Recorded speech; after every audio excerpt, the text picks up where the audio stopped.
Are you ready for another Civ 6 map seed? Of course you are. But first, let's play a quick guessing game. Can you guess what Civ and leader is responsible for this totally broken holy site that was created on this map seed? I think it'd be fun to see the guesses before we show, so if you'd like, pause here and post in the comments below who you think created this holy site. Alright, so how many of you guessed this guy right here? That would be wrong. Of course, I would not give my viewers such a softball question like that. It is definitely not Peter. Alright, so before we show the right answer, here's the map details. You could probably vary the AI count and the city-state count if you'd like, but if you are using a different civilization besides the one that I'm about to show here, you may want to double check to see that you are getting the starting location that's being referenced here in the video. Alright, so if your guess was Murica, then bully for you, because Bull Moose Teddy Roosevelt is the correct answer to the Civ and leader that built that holy site. As per usual, we'll speed up to 4 times speed footage here so that we can get a look at the location.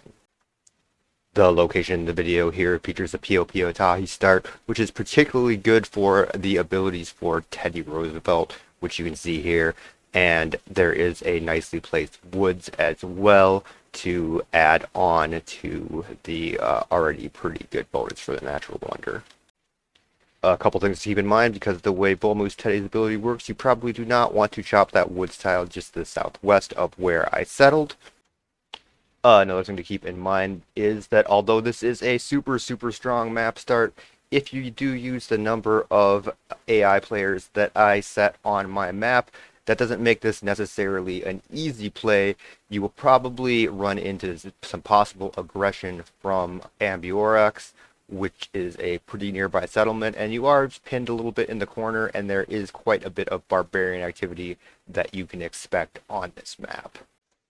You can tell by the player summary up in the right that I am playing on deity difficulty, so if you're playing on a lower difficulty level, you probably have to worry a little bit less about aggression from the nearby civ. So you might have noticed while I was talking that I was actually the aggressor there and declared surprise war on Ambiorix, and that was strictly for the purpose of stealing that builder, which had 2 charges left, and given the relative proximity to my capital, I thought that that would actually be worthwhile foregoing the extra exploration that I would get out of the warrior there, and then after the 10 turns has lapsed, I would try and get peace.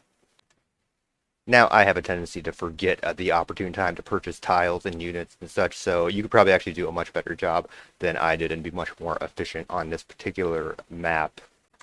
Depending on which way you opt to expand, you might run into some difficulty hitting all of your normal inspirations and Eureka's, but some of that is just a side effect of how insanely good your start is and how fast you'll be moving through the tree. So you can see I went ahead and purchased out to the maximum distance off to the northeast there on my city border, and that is planning ahead to get the Pantheon for the +1 adjacency bonus to holy sites on Tundra tiles.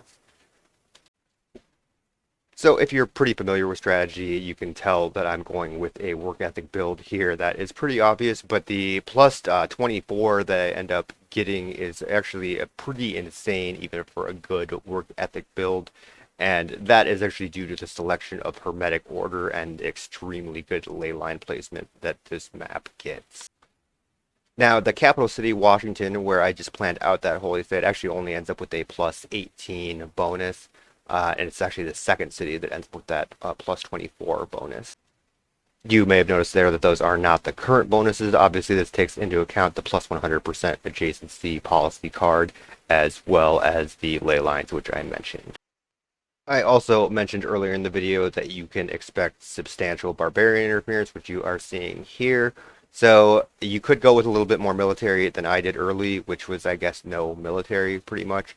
But then again, if you are trying to accelerate out as fast as possible into getting the additional production, you will need to get your religion out as fast as possible. So, it's sort of up to you which method you want to go with there. Now, the capital city does have stone nearby, so that does allow you to play Stonehedge if you want to go with that option for founding a religion.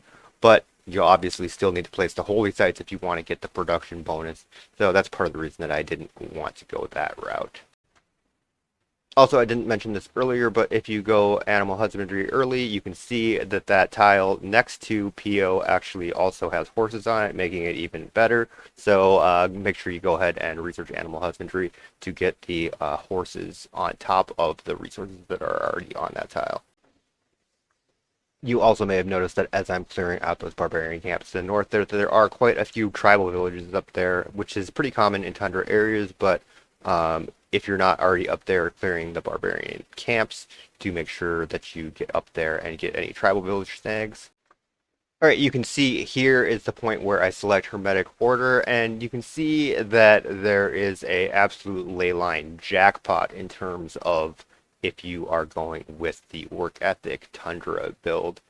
Even in the fog of ward areas, you can see there that there's even more ley lines. So the Hermetic Order pick here is absolutely insane on this map in combination with the start that you're already getting from starting pretty much almost right on top of that POP Atahi Natural Wonder.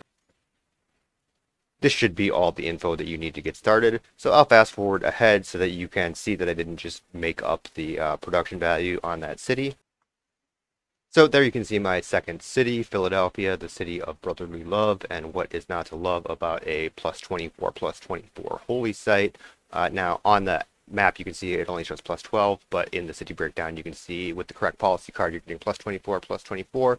Also looks like I'm building an aqueduct, which also means that I'm probably getting set up to do more production in the city with industrial zones. You can see Philadelphia is actually right on top of a ley line, and where I'm placing that aqueduct probably means that I'm going to plop down an industrial zone next to that iron source there, which is also going to be next to the two ley lines and the aqueduct. So this city is going to have pretty massive production. So the seed details were up there again, so you didn't have to rewind. And don't forget to like and subscribe, of course, only if you actually want to subscribe and only if you actually like the video. So anyway, thanks for tuning in, and we will see you later if you choose to come back later.